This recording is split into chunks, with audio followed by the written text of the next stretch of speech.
Hello students, today I am going to explain the poem My Mother at 66 composed by the poet Kamla Das. Before going to the explanation part, I would like to say a few lines about the poet Kamla Das. ছাত্ৰ-ছাত্ৰীসকল আজি মই তোমালোকক My Mother at 66 নামৰ কবিতাটো অলপ বুজাই দিব বিচাৰিছোঁ আৰু এই কবিতাটো লিখিছে কমলা দাস নামৰ এগৰাকী লেখিকাই। Kamla Das is a very famous name in Indian English poetry. She writes both in Malayalam and English language, and her pen name is Madhavi Kutty. She is mostly known for her beautiful poems, short stories, and her autobiography, My Story. Her poems mostly deal with the theme of love and betrayal, complex human relationship, etc. Kamla Das brings modernity to Indian English poetry, advocating a new style in writing poems. ছাত্ৰ-ছাত্ৰীসকল কমলা দাস ভাৰতীয় ইংৰাজী সাহিত্যত খুবেই এটা জনপ্ৰিয় নাম আৰু তেওঁ ভাৰতীয় ইংৰাজী সাহিত্যলৈ তেওঁ মডাৰ্নিটি আধুনিকতাৰ তেওঁ ঢল বৈ আনিছিল তেওঁৰ কবিতাৰ যোগেদি আৰু তেওঁৰ কবিতাবোৰ এটা নতুন ষ্টাইলত লিখা হৈছিল য'ত মানে কোনো নিৰ্দিষ্ট ফৰ্ম তেওঁ ফলো কৰা নাছিল আৰু তোমালোকৰ পাঠ্যপুথিত দিয়া এই মাই মাদাৰ 66 কবিতাটো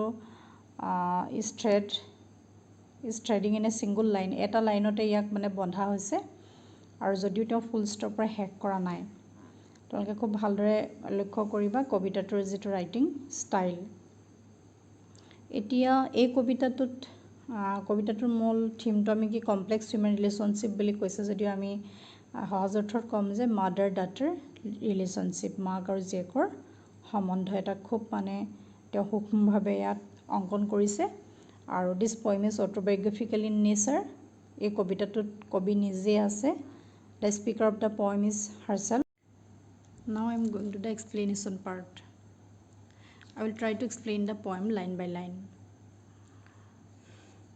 Driving from my parents' home to Cochin last Friday morning, I saw my mother beside me, doze open-mouthed, her face ashen like that of a corpse, and realized with pain that she was as old as she.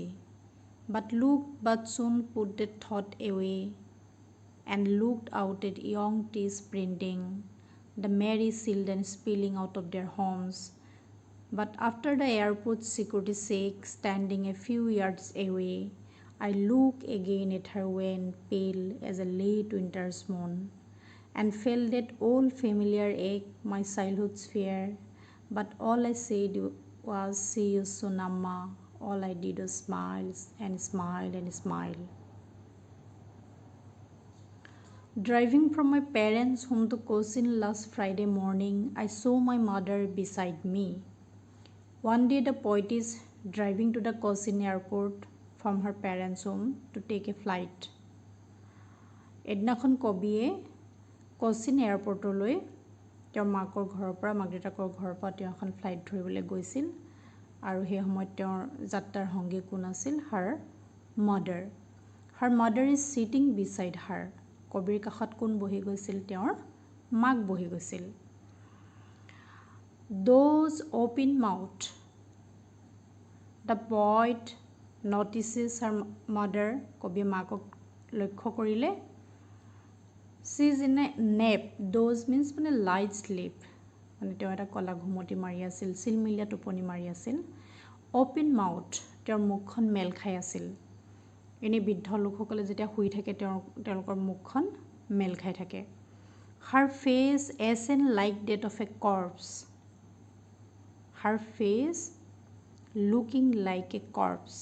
মাকৰ মুখখন এচেন ছাই বৰণীয়া ক'লা বৰণীয়া মুখখন কেনেকুৱা লাগিছিল বুলি কৈছে এটা ডেড বডিৰ নিচিনা লাগিছিল এটা মৃতদেহৰ নিচিনা লাগিছিল and realized with pain আৰু তেতিয়া কবিৰ কি হ'ল অন্তৰত এটা খুব দুখ অনুভৱ হ'ল she was as old as she মাকক মানে বয়সৰ সমানেই বুঢ়া দেখাইছে তেওঁৰ বয়স কিমান বুলি কৈছে কবিতাটোৰ নামতে কৈছে 66 years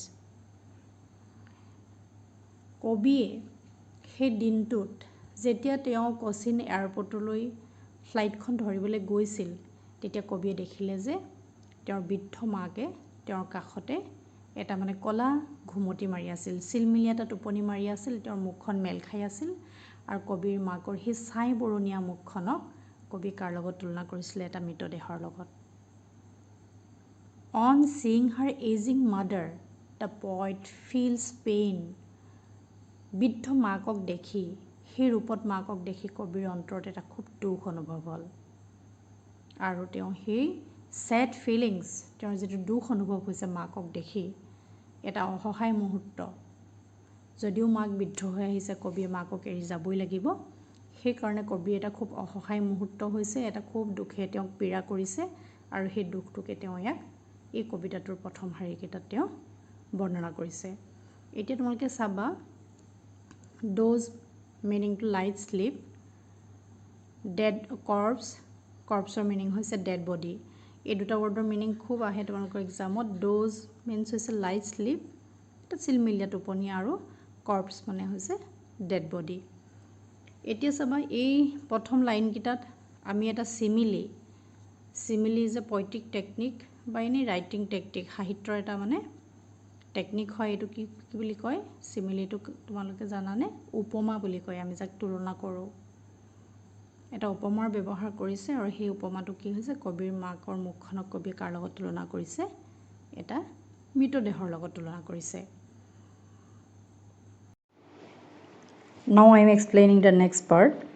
But soon put that thought away and looked out at young tea sprinting, the merry children spilling out of their homes. The poet drives her attention to another things when she sees her old aging mother. বৃদ্ধ মাকক দেখি কবিৰ এক দুখ অনুভৱ হৈছিল, আৰু সেই দুখটোৰ পৰা সকাহ পাবৰ বাবে তেওঁ খিৰিকীৰে বাহিৰলৈ চাই পঠিয়ালে। আৰু চাওঁতে দুটা দৃশ্য দেখা পালে। এটা হৈছে দ্য য়ং টি স্প্ৰিণ্টিং, যেতিয়া আমি চলন্ত গাড়ীত গৈ থাকোঁ তেতিয়া গছবিলাক খুব খৰ গতিত পিছফালে দৌৰি যোৱা যেন লাগে, এটা সেইটো। আৰু আনটো হৈছে the merry children spilling out of their homes, খুব ৰং মনেৰে, ফূৰ্তি মনেৰে কেইটামান ল'ৰা ছোৱালী ঘৰৰ বাহিৰলৈ খেলিবলৈ দৌৰ মাৰি আহিছিল।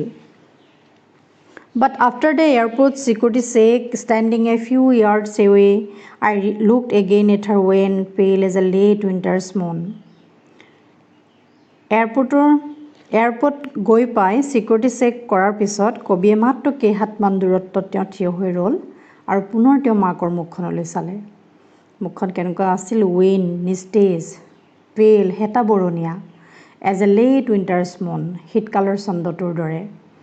As we know, in winter, the moon loses its brightness and vigor and it looks hazy.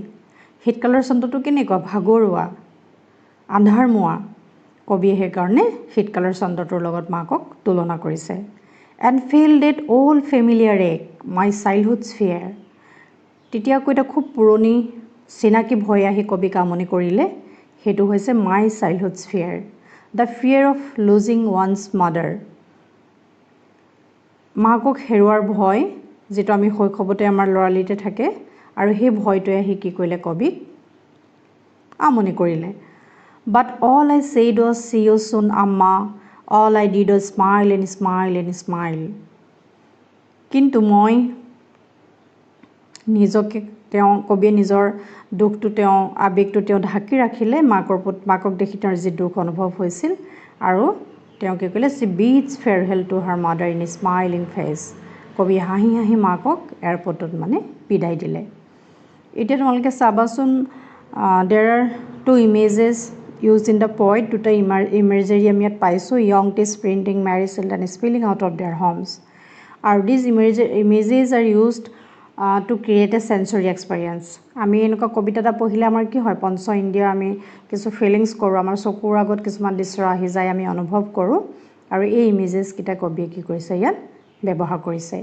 আৰু as a late winter's moon, the poet again compares her mother to the late winter's moon. আৰু late উইণ্টাৰ্ছ মুনটো আমি metaphor বুলি কওঁ। Metaphor means হৈছে ৰূপক, যাক আমি তুলনা কৰোঁ।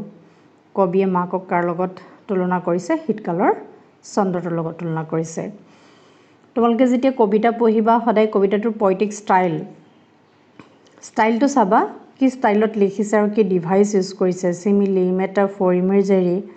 তেতিয়া তোমালোকে নিজেও কবিতা লিখাৰ চৰ্চা কৰিব পাৰিবা, বা এটা কবিতা কেনেকৈ লিখা হয় এইখিনি কথা জানিবা এতিয়া আমি দিছ পয়েমছ লুকছ ভেৰি চিম্পল দেখাত তেনেই কবিতাটো সহজ যেন লাগে আৰু তোমালোকে বুজি পাবা আৰু if you have any doubt any question ask me in the WhatsApp group thank U